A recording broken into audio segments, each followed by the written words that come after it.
సమాజం బాగుండాలి, అందరూ ఆరోగ్యంగా ఉండాలన్నదే ముఖ్యమంత్రి చంద్రబాబు నాయుడు లక్ష్యమని, అందుకు అనుగుణంగా ప్రజలు కూడా సహకరించాలని ఒంగోలు శాసనసభ్యులు దామచర్ల జనార్దన్ రావు కోరారు. స్వచ్ఛాంధ్ర స్వర్ణాంధ్ర కార్యక్రమంలో భాగంగా ప్లాస్టిక్ నిర్మూలనే లక్ష్యం అనే నినాదంతో ఒంగోలు నగరపాలక సంస్థ ఆధ్వర్యంలో అద్దెంకి బస్టాండ్ వద్ద ఏర్పాటు చేసిన సభలో ఎమ్మెల్యే మాట్లాడారు. పరిసరాలు బాగుంటే అందరూ ఆరోగ్యంగా ఉంటారని, ఆ దిశగా ప్రభుత్వం చర్యలు తీసుకుంటున్నట్లు తెలిపారు. ప్లాస్టిక్ వాడకం వల్ల క్యాన్సర్ వస్తుందని, ప్లాస్టిక్ కారక వస్తువులు తిని ఆవులు చనిపోతున్నాయని తెలిపారు. ప్లాస్టిక్ ప్రత్యామ్నాయ వస్తువులను ప్రజలు వినియోగించుకోవాలంటూ సూచించారు. ఆర్పీలు కూడా తమ సమావేశాల్లో ప్లాస్టిక్ రహిత వాడక వినియోగంపై మహిళలకు అవగాహన కలిగించాలంటూ ఎమ్మెల్యే దామచర్ల జనార్దన్ రావు సూచించారు. సంతనూతలపాటి శాసనసభ్యులు బిఎన్ విజయ్ కుమార్ మాట్లాడుతూ మన ఆరోగ్యం కోసం ప్లాస్టిక్ను పూర్తిగా నిషేధించుకోవాలంటూ సూచించారు. సముద్ర తీరంలో కూడా వీటిని వేయటం వల్ల జీవరాశులు కూడా దెబ్బతింటున్నాయంటూ తెలిపారు. ప్లాస్టిక్ను ఖచ్చితంగా నిషేధించాల్సిన అవసరం ఎంతైనా ఉందన్నారు. జాయింట్ కలెక్టర్ గోపాలకృష్ణ మాట్లాడుతూ ప్రభుత్వ కార్యాలయాల్లో ప్లాస్టిక్ పూర్తిగా నిర్మూలించేలా చర్యలు తీసుకుంటున్నట్లు తెలిపారు. ఈ కార్యక్రమాన్ని కలెక్టరేట్ నుండే శ్రీకారం చుట్టినట్టు వివరించారు. డిప్యూటీ మేయర్ వేమూరి బుజ్జి మాట్లాడుతూ ప్రతి ఒక్కరూ ప్లాస్టిక్ను పూర్తిగా నిర్మూలించుకోవాలంటూ కోరారు. ఒంగోలు నగరపాలక సంస్థ కమిషనర్ వెంకటేశ్వరరావు మాట్లాడుతూ ప్లాస్టిక్ వాడకాన్ని పూర్తిగా నిర్మూలించాల్సిన ఆవశ్యకతపై ప్రజలకు అవగాహన కలిగిస్తున్నట్లు తెలిపారు. సచివాలయ సిబ్బందిని దీనిని ఛాలెంజ్గా తీసుకోవాలంటూ కోరారు. ప్లాస్టిక్ ఫ్రీ జోన్లుగా ఉండే సచివాలయాలకు అవార్డులు కూడా ఇవ్వనున్నట్లు తెలిపారు. ఈ కార్యక్రమంలో MEPMA project director Srihari, step CEO Srimannarayana తదితరులు పాల్గొన్నారు. పారిశుద్ధ కార్మికులు సమ్మెలో ఉన్నప్పటికీ 10 మంది కార్మికులు బాధ్యతగా ముందుకు వచ్చి పారిశుద్ధ పనులు చేయటం పట్ల ఒంగోలు శాసనసభ్యులు దామచర్ల జనార్దన్ రావు, సంతనూతలపాటి శాసనసభ్యులు బిఎన్ విజయ్ కుమార్ హర్షం వ్యక్తం చేస్తూ వారిని సన్మానించారు. పలువురు శానిటేషన్ సెక్రటరీలను కూడా సన్మానించారు.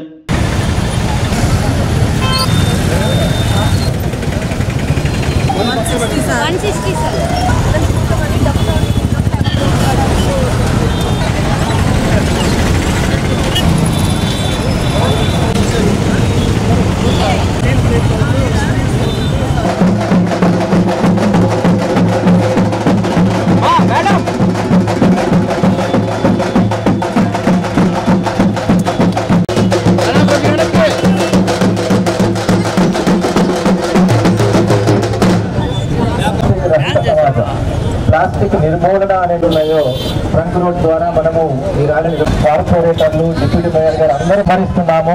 అందుకని ప్రతి ఒక్కరు కూడా అని చెప్పేసి పాల్గొన్నటువంటి వారు వాళ్ళ పేర్లని ఇప్పుడు ఎమ్మెల్యే గారు చదివి వినిపిస్తారు.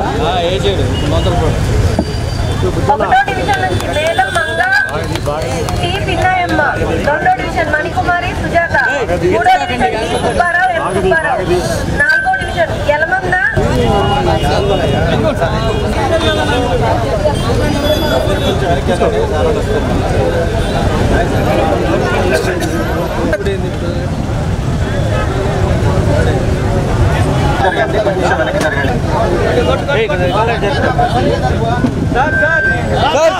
రోజుండే పరిస్థితుల్లో మనం ప్రభుత్వం ప్రతి నెల 3వ వారం పెట్టింది అంటే స్వచ్ఛ భారత్ అనేది మనకి ఇప్పుడు ఈరోజు మనం ఉండే ప్రాంతాలు బాగుండాలి, అదేవిధంగా పరిసరాలు బాగుంటేనే అందరూ ఆరోగ్యవంతంగా ఉంటారనే ఉద్దేశంతో మన ముఖ్యమంత్రి గారు ప్రతి నెల 3వ వారం ఈ కార్యక్రమాలు చేపట్టారు. ఈరోజు ఈ వారము ప్రత్యేకించి ఎక్కడైతే ప్లాస్టిక్ ఉంటుందో ప్లాస్టిక్ లేకుండా ఉండాలనేది ఈరోజు ప్రభుత్వ నిర్ణయాలు. ఈరోజు దానివల్ల జరుగుతున్న ఇబ్బందులు కూడా మనందరికి కూడా తెలిసిన విషయాలే, ఎప్పటి నుంచో చెప్తానే ఉన్నాం. కాకపోతే ఈ షాపుల వాళ్ళు 2 నెలలు ఇవ్వండి, 3 నెలలు ఇవ్వండి, టైం ఇవ్వండి, మేము మారుస్తామని చెప్తున్నారు తప్పితే దాన్ని ఇంప్లిమెంట్ జరగట్లేదు. కాబట్టి ఈ నెలాఖరు దాకా టైం ఇస్తున్నారు. 1వ తారీఖు నుంచి ఎక్కడ ప్లాస్టిక్ కనపడ్డా, ఎవరి చేతిలో కనపడ్డా కూడా 20 రూపాయల ఫైన్ వేసే విధంగా ఈరోజు కార్పొరేషన్ అధికారులు కూడా తీసుకోవడం జరుగుతుందని చెప్పి కూడా మీకు తెలియజేస్తున్నాం. దాంట్లో మొహమాటం లేకుండా ఎవరున్నా కూడా ఈరోజు కావాల్సిన మీకు అన్నీ కూడా బట్టతో తయారు చేసిన బ్యాగులు ఇస్తున్నారు. అదేవిధంగా ప్లాస్టిక్ బాటిల్స్ కానీ గ్లాస్ బాటిల్స్ వాడుకోవచ్చు, లేకపోతే ఈ కాపర్ బాటిల్స్ కానీ ఇవన్నీ కూడా వాడుకోవచ్చు. దానివల్ల మనకి ఉపయోగాలు ఉంటాయి. ఈరోజు ప్లాస్టిక్తో వాడిన వాటి వల్ల చాలామందికి క్యాన్సర్ వస్తూ ఉంది. మనమే ఎక్కడ పడితే అక్కడ వేయటం వల్ల ఈ కవర్లు అవి ఆవులో లేకపోతే గేదెలో ఎవరన్నా తిన్నాయంటే వాటికి జబ్బులు చనిపోతూ ఉన్నాయి. ఈరోజు అందుకని సీరియస్గా ఈరోజు ప్రభుత్వం కూడా ఒక నిర్ణయం తీసుకోవడం కూడా జరిగింది. కాబట్టి అందరం కూడా దాన్ని పాటించాలి. మీకోసం చేస్తుంది, అదేదో కఠినంగా ఏదో పెట్టి ఏదో వార్నింగ్ ఇస్తున్నట్టు అనేది కాదు. ఈరోజు ప్రభుత్వంగానే మన ముఖ్యమంత్రి గారు కానీ సమాజం బాగుండాలి, సమాజ ప్రజలు బాగుండాలి, అందరూ ఆరోగ్యంగా ఉండాలి అనేదే ఈరోజు ప్రభుత్వం ఉద్దేశం. దానికోసం అని చెప్పేసి ఈరోజు ఇలాంటివన్నీ కూడా తీసుకుంటున్నారు. అన్నీ తీసుకుంది కూడా మన కోసం, అది గుర్తుపెట్టుకోండి. మనం అందరం బాగుండాలి అంటే ముందు మన దగ్గర నుంచి స్టార్ట్ అవ్వాలి. ఈరోజు ఆర్పీలు కూడా చాలామంది ఉన్నారు.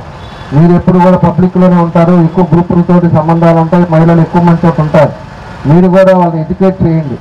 ప్లాస్టిక్ బదులు గ్లాస్ వాడాలి, గ్లాస్ తోటి వాడుకొని మళ్ళీ రీఫిల్ చేసుకోవచ్చు. ప్లాస్టిక్ ఎక్కడంటే అక్కడ పడేస్తున్నాం, అదే కానీ గ్లాస్ అయితే మళ్ళీ కూడా మనం రీఫిల్ చేసుకొని మళ్ళీ పెట్టుకోవడానికి కూడా అవకాశాలు ఉంటాయి. కాబట్టి గ్లాస్ బాటిల్స్ కానీ గ్లాస్ కానీ ఇవన్నీ వాడేటట్టుగా దాని అన్నీ కూడా మీరు కూడా ఎడ్యుకేట్ చేయండి. అందరం కూడా ఏదైతే నిబంధనలు మనం కరెక్ట్గా ఉన్నామో దాని పద్ధతి ప్రకారం అందరం కూడా పాటిద్దాం. సమాజంలో మార్పు తీసుకొద్దాం. సమాజంలో ఇంకా కొంచెం ఇబ్బందిగా అనిపిస్తున్నా కూడా కొంచెం కొంచెం అలవాటయ్యే కొద్ది అందరూ కూడా మారుతారు. కాబట్టి ఏదైనా ఈ 10 రోజుల లోపల అన్నీ కూడా చూసుకొని 1వ తారీఖు నుంచి ఖచ్చితంగా దీని మీద మనం భాగస్వాములు అయ్యేటట్టుగా మీ అందరూ కూడా చేయాలని చెప్పేసి కూడా మిమ్మల్ని కోరుకుంటా ఉన్నాం. ఈరోజు డిస్ప్లేలో కూడా పెట్టారు, ప్లాస్టిక్ ప్లేట్స్ బదులు వేరే మన దీంతో తయారు చేసింది షుగర్ కేన్, దీంతో ఏదైతే వేస్ట్ ఉంటుందో షుగర్ కేన్ వేస్ట్తో తయారు చేసిన ప్లేట్స్, స్పూన్స్ అన్నీ కూడా ఇప్పుడు అక్కడ డిస్ప్లేలో కూడా పెట్టారు. తక్కువ రేటే ఉంటుంది. అవన్నీ కూడా మీరు కూడా చూడండి. ఎప్పుడన్నా కూడా ఇంకా ప్లేట్స్ కానీ ఇవన్నీ కూడా వాటితోటే ఉండే విధంగా వాడుకునే విధంగా మనం ముందుకెళ్ళాలని చెప్పేసి మీ అందరినీ కోరుకుంటూ ఈరోజు ఈ కార్యక్రమంలో అక్కడి నుంచి మాతో పాటు నడుచుకుంటూ మమ్మల్ని కూడా భాగస్వామ్యం చేసి ఈరోజు ఒక మంచి కార్యక్రమాన్ని ఏర్పాటు చేసిన మన కమిషనర్ గారికి, మన ఆర్పీలకి, మన సిఆర్ గారికి అందరూ కూడా మనస్ఫూర్తిగా నా అభినందనలు తెలియజేస్తూ ప్లాస్టిక్ నిషేధం అనేది చాలా అవసరం అనేది మనందరము గుర్తుపెట్టుకోవాలి. ఈ రోజులలో ఈ కోవిడ్ వచ్చిన తర్వాత మనం ఏ హాస్పిటల్కి వెళ్ళినా జబ్బులు ఎందుకు వస్తున్నాయి, ఎందుకు రాదు అనేది చాలామందికి తెలియటం. ఒకటి మనం గమనించాల్సిన విషయం ఏంటిదంటే ఈ మధ్యకాలంలో ఈ ప్లాస్టిక్ ఎక్కువ వాడటం వల్ల చాలా క్యాన్సర్ ఇతర జబ్బులు వస్తున్నాయి, మనం గమనించాలి. అందుకని ఏంటిదంటే మీరు ఒకటి చిన్న విషయం మీరు గమనించుకోండి. ఒక ప్లాస్టిక్ బాటిల్ కారులో పెట్టుకొని వెళ్తూ ఉంటే ఎండ 42-43 డిగ్రీలు ఉన్నప్పుడు ఆ ప్లాస్టిక్ కొద్దిగా కరిగి ఆ నీళ్ళల్లో కలిసి మనం అది హ్యాపీగా తాగుతూ ఉన్నాం. తాగినప్పుడు ఖచ్చితంగా ఏదో క్యాన్సరో గిన్సరో వస్తుంది, అది మనకు తెలిసిన విషయం. అప్పుడు తెలియని టైంలో మన బ్రహ్మాండంగా తాగాము, ఇప్పుడు తెలుసుకున్నాం. కాబట్టి ఎవరి కోసం కాదు, మన ఆరోగ్యం కోసం అలాంటి నిషేధించాలని, మన మంచి కోసమే మనం నిషేధించుకోవాలని నేను మీకు తెలియజేస్తున్నాను. సరే మనం అంటే తెలిసినా కానీ మనము ప్లాస్టిక్ దాకా అది మన కర్మ, ఏదైనా జబ్బులు వస్తే మనమే తర్వాత అనుభవిస్తాం. కానీ ఇప్పుడు జరుగుతున్న విషయం ఏంటంటే ఈ ప్లాస్టిక్ ఇవన్నీ రోడ్ల మీద పడేస్తూ ఉంటే నోరు లేని జీవులు ఏంటిది హౌస్, దాని తర్వాత ఏంటిది మన సీ దగ్గర ఉన్నప్పుడు ఈ చేపలు దీన్ని చాలా ఇబ్బందులు పడుతున్న విషయం మనకు తెలుసు. ఈ మధ్య కాలంలో చాలా పెద్ద పెద్ద వీల్స్ అవన్నీ ఈ ప్లాస్టిక్ తిని వాళ్ళు చనిపోవటము ఇవన్నీ జరుగుతూ ఉన్నాయి. అందుకని మన కోసము ప్లాస్టిక్ ఖచ్చితంగా నిషేధించాలని గవర్నమెంట్ కూడా ఇలాంటి పెద్ద పెద్ద కంపెనీలు చిల్లీలు గిన్నెలు ప్లాస్టిక్ బాటిల్ ఇస్తున్నారు కదా, వాళ్ళని నిషేధిస్తే సగం పని అయిపోతుంది. ఎందుకంటే మీరు నేనే పెద్ద పెద్ద కంపెనీలు మంచి నేట్లో అయ్యా నాయన మీరు ఆ ప్లాస్టిక్ బాటిల్ ఇవ్వద్దంటే గవర్నమెంట్ ఒక ఆర్డర్ పాస్ చేస్తే బాగానే ఉంటుంది నా సూచన. సో ఏది ఏమైనా కానీ ఇవన్నీ గమనించుకొని మన మంచి కోసమే ప్లాస్టిక్ నిషేధం, అందుకని ప్రతి ఒక్కరు దాన్ని పాటించాలి. ఏదైనా కానీ పాటించాలంటే మనమే పాటిస్తే గవర్నమెంట్ అవసరం లేదు, మనం పాటించినప్పుడే గవర్నమెంట్ రూల్స్ రెగ్యులేషన్స్ ఆర్డర్లు. సో మనకై మనం పాటించి షాపులు ఇలాంటివి ఏమైనా చేస్తే వాళ్ళకి పెనాల్టీ కట్టి చేయాలని కోరుకుంటూ ఈ కార్యక్రమం మంచి కార్యక్రమం చేసిన ఒక్కసారి యూజ్ చేసి వదిలివేసే ప్లాస్టిక్ అయినా అన్ని రకాల ప్లాస్టిక్ నిషేధించాలని గౌరవ ముఖ్యమంత్రి గారు ప్రభుత్వము స్వర్ణాంధ్ర స్వచ్ఛాంధ్ర భాగంలో కార్యక్రమం భాగంలో ఇవ్వడం జరిగింది. మరి ఆ మేరకు ఈరోజు మరి తర్వాత మరి మప్మా పీడీ గారి ఆధ్వర్యంలో పెద్ద ర్యాలీని మనము చేసుకోవడం జరిగింది. దీని యొక్క ముఖ్య ఉద్దేశం ఏంటంటే ప్లాస్టిక్ భూతం వల్ల జరిగే అనర్థాలు, పర్యావరణానికి జరిగే హాని ప్రజలకి మరియు స్థానిక షాప్ ఓనర్స్కి వివరించడంతో పాటు ఈ సింగిల్ యూజ్ ప్లాస్టిక్ని పూర్తిగా బ్లాక్ చేయడం, అట్లాగే దీనికి ఆల్టర్నేటివ్గా మనము వాడే చూపించే ఈ ప్లాస్టిక్ బ్యాగ్స్, మన జూట్ బ్యాగ్స్ని ఈ రకంగా మనం ఆల్టర్నేటివ్గా వాడుకోవడం, అట్లాగే మనకి ఈ ప్లాస్టిక్ బాటిల్ స్థానంలో ఇట్లాంటివి ఈ ఐరన్ బాటిల్స్, మన రాగి లేదా ఇతర స్టీల్ బాటిల్స్ని వాడడం, ఇట్లాగా మరి అనేక రకాల కార్యక్రమాలు చేస్తున్నాం. ఇందులో ప్రధానంగా ప్లాస్టిక్ అనేది 2 రకాల ఇష్యూస్. ఒకటి పర్యావరణానికి హాని, రెండోది దానివల్ల మనిషికి జబ్బులు రోగాలు రావడం అనేది. దీంట్లో ముఖ్యంగా ఒకటి మనము ఈ యూసేజ్ని నిరోధించడం, రెండోది ఎన్ఫోర్స్మెంట్ చేయడం. ఈ 2 కార్యక్రమాలు మనం చేయబోతున్నాం. సో యూసేజ్ని నిరోధించి ఆల్టర్నేటివ్ మనం అక్కడ మీకు డెమో కూడా పెట్టారు. సో అట్లా ఆల్టర్నేటివ్ గుడ్డ సంచులు కానీ, జూట్ బ్యాగులు కానీ, కాగితంతో చేసే బ్యాగ్స్ కానీ విధిగా మనము బజార్కి వెళ్ళేటప్పుడు తీసుకుని వెళ్ళడం. మనం చిన్నప్పుడు చూసి ఉంటాము, మన తల్లిదండ్రులు కానీ తాతలు కానీ బజార్కి వెళ్తే విధిగా వాళ్ళు ఒక బ్యాగ్ పట్టుకొని వెళ్ళేవాళ్ళు. అది కాలక్రమేణా మనం మర్చిపోయాం. సో అది తీసుకొని వెళ్ళడం.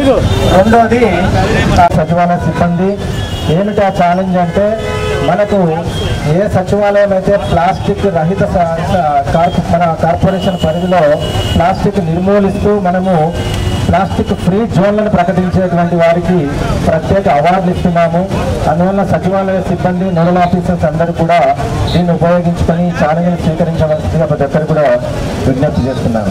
జనార్దన్ గారు, అజయ్ కుమార్ గారు, జేసీ గారు, కమిషనర్ గారి ఆధ్వర్యంలో ఈ ర్యాలీ చేపట్టడం జరిగింది.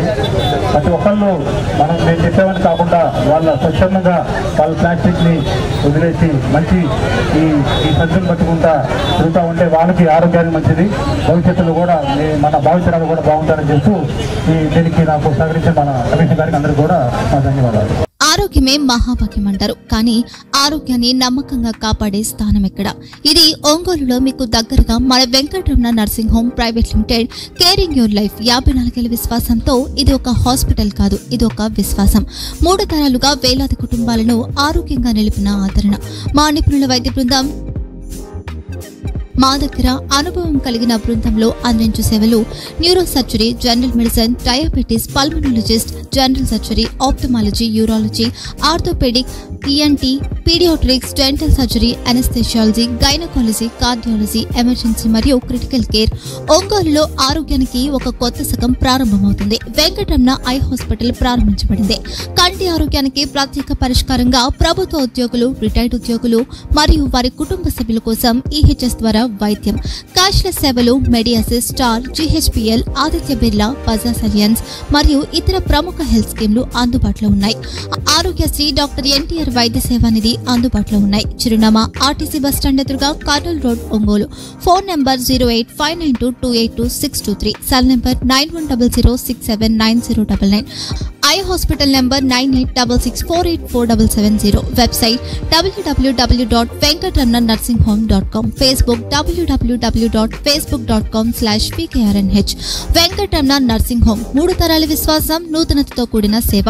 మేము కేవలం చికిత్స చేయము, మేము శ్రద్ధ వహిస్తాం, పరిరక్షిస్తాం. సేవ చేయడం మాకు ధ్యేయం.